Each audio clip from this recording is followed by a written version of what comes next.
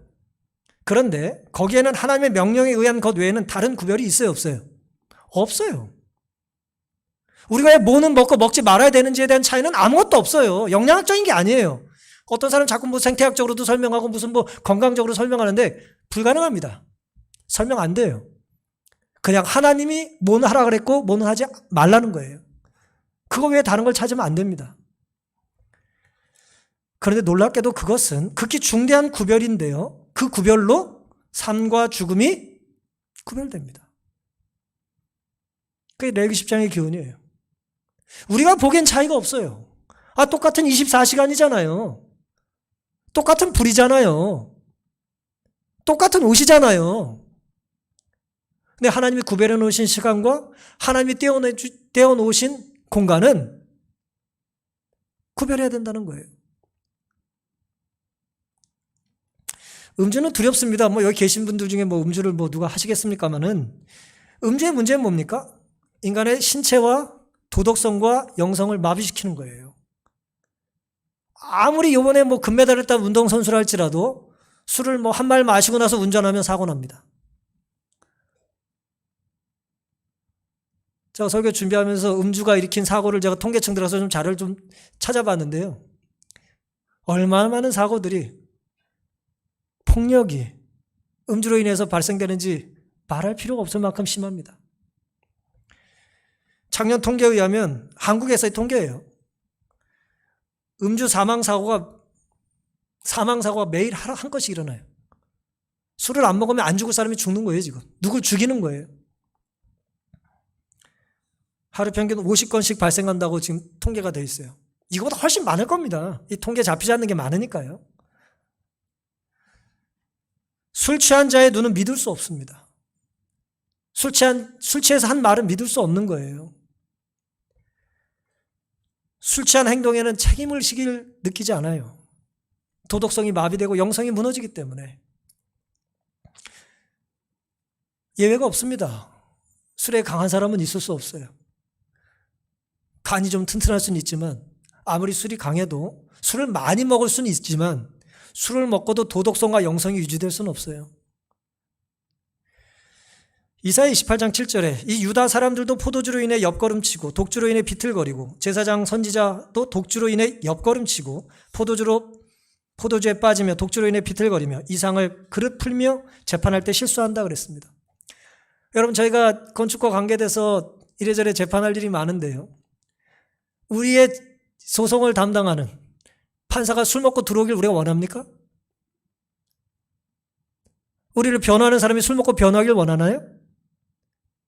있을 수 없는 일이죠.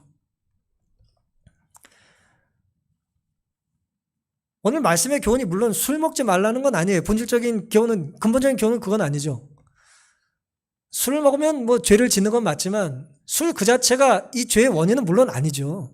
더 큰 원인은 아까 살펴본 것처럼 교만하고 하나님 말씀을 순종하지 않으려고 하는 그런 연약한 교만, 영적인 허영심, 탐심, 그런 것들이 불순종하는 자신을 합리화하려고 하는 것들이 이제 술이라고 하는 걸로 선택이 된 거죠. 우리는 술 좀 마셔도 될 것 같은 거예요.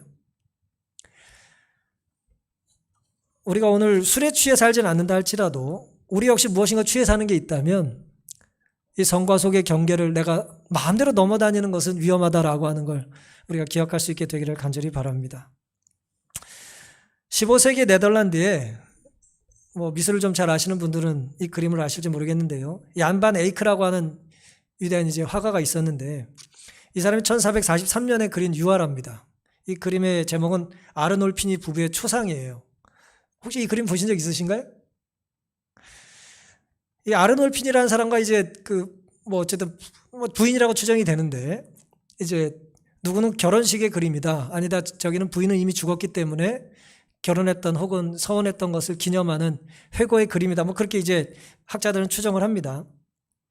저 당시에는 그림 속에 여러 상징들을 넣었대요. 그래서 그림을 보면서 상징을 이제 해석하는 거예요. 얼마나 부자였는지 저 사람들이 혹은 뭐 어떤 관계인지 그런 걸 이제 상징물들을 자꾸 넣어놨는데요. 뭐 여러 가지를 다 말씀드릴 수는 없고 크게 두 가지 상징을 제가 좀 말씀드리겠습니다. 저 그림 속에는 둘이 이제 손을 잡고 있는 그 그림 속에는 거울이 있어요. 거울이. 이 거울이에요. 두 사람 사이에 있는 거울입니다. 거울이 있고요. 또 위에는 이제 샹들리에가 달려 있었어요. 그런데 거울 속에 흥미롭게도, 두 번째 사진 다시 좀 보여주세요. 흥미롭게도 두 사람이 있어요. 두 사람이 예를 들어 결혼식이라고 하면 결혼하고 있는 상황을 그린 건데, 에이크가 그림을 그렸는데 그걸 그리고 있는 자신을 거기에 넣은 거예요. 벽에 이제 거울이 있으니까. 근데 자기만 그린 게 아니라 한 사람을 더 넣었어요. 근데 화가가 있었다는 건 나중에 거기 아예 기록을 남겨놔서 알 수 있는데 그 나머지 한 사람은 누군지 몰라요. 어쨌든 두 사람이 증인으로 있었던 것이죠. 그 다음에 이제 천장에는 샹들리에가 있는데, 샹들리에에는 초가 여러 개가 있는데 하나에만 불이 붙어 있었어요. 남자 쪽에 있는. 여자 쪽에 있는 불은 꺼져 있고요. 당시 이제 촛불이 하나가 켜 있다라고 하는 것은 종교적으로 하나님이 보고 있다는 뜻이었답니다. 신의 눈을 상징한다는 거예요. 여러분, 이게 결혼식이든 혹은 뭐 죽은 아내를 위한 기념과 회고를 위한 것이든 간에 굉장히 중요한 교훈이 있어요. 여긴 이중의 증인이 있다는 거예요. 사람 증인이 있고 또 누가 있어요? 하늘의 목격자가 있다는 거예요. 저는 저 그림을 읽으면서, 저 그림을 보고 지난주에 좀 자료를 좀 검색하면서 나답과 아비후가 이 성막 안에서 불경죄를 지고 죽었다는 그 사건을 제가 겹쳐서 생각해 보게 됐습니다. 나답과 아비후가 다른 불로 분향하던 그 성소 안에 하나님이 계셨을까요? 하나님이 계셨을까요? 하나님이 계셨습니다. 주님 여기 계시기의 찬양처럼 하나님은 안 계실 곳이 없어요. 하나님 어디든 계십니다. 하지만 하나님은 하나님이 구별하라고 하는 것을 구별하는 자들에게 즐겨 함께 하세요. 나답과 아비후는 모세와 아론 다음으로 이스라엘 중에 가장 높은 지위에 있었다. 여호와께서는 특별히 그들을 높이사 70인 장로들과 함께 산에서 그분의 영광을 바라볼 수 있도록 허락하셨다. 그러나 그들의 범죄는 그렇다고 해서 용서되거나 대수롭지 않게 생각될 것이 아니었다. 이 모든 것은 그들의 죄를 한층 더 중하게 만들었다. 우리가 더 많은 걸 누리고 더 많은 걸 배우고 더 많은 걸 깨달았다는 것은 우리에게 많은 특권을 가져다 주기도 하지만 엄청난 책임을 가져다 주기도 하는 것입니다. 내가 지난주 너무 열심히 살았으니까 이제 좀 망가져도 괜찮아 라는 유혹이 있을 수 있어요. 뭐 다이어트 하시는 분들 좀 그러잖아요. 열심히 안 먹다가 한 번 좀 먹어줘야 된다나? 근데 영적인 사이클은 그렇게 되면 안 된다는 거예요. 그들이 가장 높은 지위에 있었음에도 불구하고 아니요. 그러기 때문에 그들은 스스로 우리 일터니까 여기서 좀 한잔해도 되겠지라는 생각을 쉽게 했을지 모르겠어요. 어차피 같은 불이니까 구분이 안 되는 거예요. 이게 뭐 가스불인지 이게 뭐 거룩한 불인지 구분을 못하는 거예요.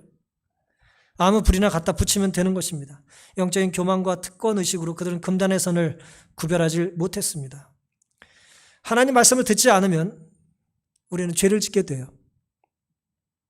죄를 짓기가 더 쉬워지죠. 그래서 우리는 기도가 필요합니다. 잘 아시는 것처럼 쉐마라고 하는 신명기 6장 4절의 말씀은 이렇게 시작하죠. 이스라엘아 들으라. 히브리 말은 들으라는 말이 먼저 나와요. 우리 하나님 여호와는 오직 하나인 여호와시니. 이스라엘 백성들은 아침과 저녁 잠들기 전 대속절의 마지막 인종 때 이 기도로 이제 자신의 삶을 정리합니다. 쉐마는 우리가 하나님께 무언가를 청하는 우리의 부탁이 아니다. 쉐마는 하나님의 부탁이며 하나님의 기도다. 그것은 시간을 내고 매화를 치는 하나님의 부르짖음이다. 들으라 나의 사랑, 너의 마음과 영혼과 너의 힘을 다하여 들을지어다. 들으라 이스라엘이라는 말씀은 하나님이 우리에게 하시는 말씀이라는 거예요. 내 말을 듣고 죽으라고 해 살라고요.